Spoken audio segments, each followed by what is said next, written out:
On Sunday, June the 25th, 1972, the Sun Herald ran a front-page article deeming the new Phase 4 GTHO Falcon too fast to be driven on the road. 1972 XA GTHO Phase 4 prototype race car. Ford manufactured 3. There was quite a lot of hype, probably the most hype that's ever been done in motor racing history when this car was rumoured to be released. It was a lot of people think that it's probably the most significant vehicle that Ford have ever produced, because this vehicle actually changed the face of motorsport forever. Ford basically denied their existence, and the 4 Phase 4s built were pushed out the back door. Actually sat at McLeod Ford and didn't do anything for quite a number of years, and then it's been in the hands of collectors ever since. And in essence, it's the only factory race car that's virtually been in a time capsule. I mean, the car has 4,000 miles on it, and as you can see, they had to treat it gently today. It still has the original tyres on it. The sticker's still on the spare, and it's a piece of, as Mr. Luff said, a piece of motoring art. When this Falcon rolled onto Oran Park, it was the first time the car had driven the track since John Goss and Fred Gibson had tested it there in the 70s. Even though many of the parts for these Phase 4s became available through the RPO 83 or regular production option program, there is something very special about this car. There's a lot of the leftover parts from when they ordered. They ordered like 200 or 300 parts to build these. So the exhaust extractors and 780 Holly carburetors, Detroit locker diffs, a lot of those items found their way into the RPO 83 or into other vehicles too. The fully balanced and blueprinted 400 horsepower motor was the last of an era. A factory-made race engine available from your local dealer. But I mean, this particular car too, because it is a works race car, has a cam, they're only going to start once. So it lacks a little bit downstairs, but it goes forever.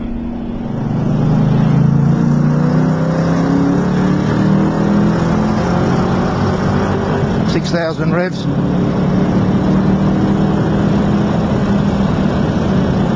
Even though the car is just too rare to drive hard, it was great to see it out on the racetrack again. While Paul enjoyed a few laps, Ian couldn't wait to get in the car.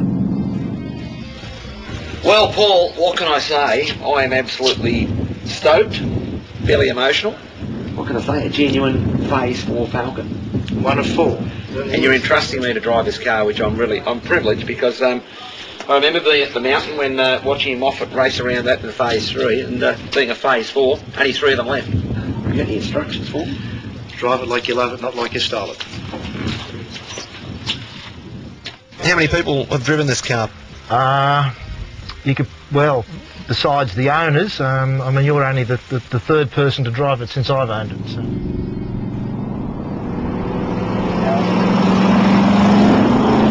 Got a very big cam in it, very lumpy, and it seems like it's got a very tall diff ratio in it. Yeah, so, it's a 3-to-1 diff. 3-to-1 diff, so she would have been very fast at Mount Panorama, so she would have been pulling big speed.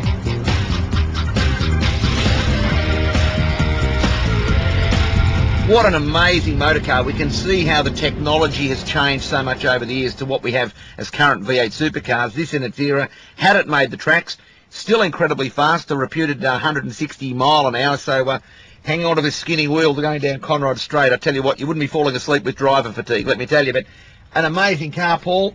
I only gave it a little bit of a squirt. We just brought the revs up a little bit. You could feel yourself pushing back in the seat. It's like a big lounge chair. The racing seats today with the wraparound sides, with the neck devices and all those safety features and so forth. We look around here and it's incredibly agricultural, and it's amazing when you look at people like the Alan Moffats and the Freddie Gibsons, the Johnny Gosses, all those famous people that were driving around or sliding around in these cars, because they're running on pizza cutters with little wheels with treaded racing tyres. I could not imagine what it would be like over the top of the mountain at Bathurst in one of these things here. All I reckon is you need the St Christopher medal polished on the dashboard, because let me tell you, you'd be hanging on enjoying one hell of a wild ride in a GT Phase 4 Falcon. Unbelievable. I'm just completely blown out. Hey, Paul, thanks heaps, mate. We've made the history books, and I've got that on my shopping list to say I've driven a piece of art. Wonderful.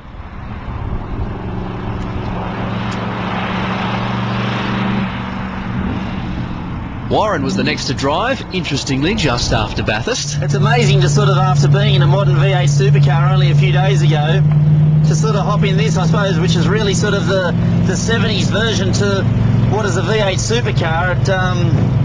It makes you appreciate what those guys went through back then, the way they used to sort of muscle these things around. I suppose these really signal the end of the era of where you could almost literally drive your car to Bathurst and race it there. They used to pick them up from the Ford Motor Company and drive them up there to run them in. I know Bill Brown with his Phase 3. I mean, he went down to Ford and picked it up and drove it straight to the track.